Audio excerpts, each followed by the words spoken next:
അച്ഛാ ഇപ്രാവശ്യം മാങ്ങയും ചക്കയൊന്നുമില്ലല്ലോ. മാങ്ങയിലുണ്ടാണെങ്കിൽ മാവ് വേണ്ടേ? ഉള്ള മാവും പിലാവും തേച്ച് മുറിച്ച് വിറ്റില്ലേ. ആകെ നമുക്ക് വിശ്വസിച്ച് തിന്നാൻ പറ്റുന്ന ചക്ക മാങ്ങ ഇതെല്ലാം.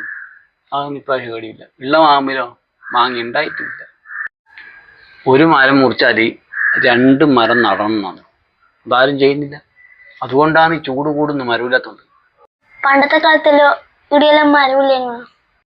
പിന്നെ ഈ പറമ്പ് മൊത്തം മരങ്ങളായിരുന്നു. ഇനി ഇവരെല്ലാം വീടെടുക്കുന്ന സമയത്ത് മരം മുറിച്ച് തന്നു.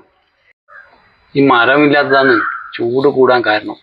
നമ്മൾ മരം വെച്ച് പിടിപ്പിക്കണം അടുത്ത വർഷം. പിന്നെ മരമില്ലെങ്കിൽ മഴ പെയ്യയില്ല. കടലിൽ മഴയുണ്ടല്ലോ, അവിടെ മരം ഉണ്ടായിട്ടാ? എടാ അത് ശരിയാണല്ലോ. എന്തെങ്കിലും പാട്ട്. ഹലോ, ഞാൻ വിളിച്ചേ കുറച്ച് മരം മുറിക്കാനുണ്ട്. ഒരു തെങ്ങും 2 പ്ലാവും 1 മാവും. നാളെയാ? അതെ, നാളെ ഓക്കെ. ആയിക്കോട്ടെ ഓക്കെ ഓക്കെ ഓക്കെ.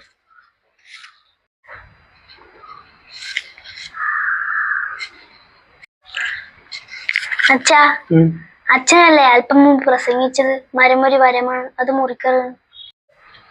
അത് പിന്നെ പുരക്ക് മേലെ ചാഞ്ഞത് പൊന്ന് കായ്ക്കുന്ന മരമാണെങ്കിൽ അത് മുറിക്കണമെന്നാണ് പണ്ടത്തെ കാർന്നൂറമാർ പറഞ്ഞു കേട്ടാ.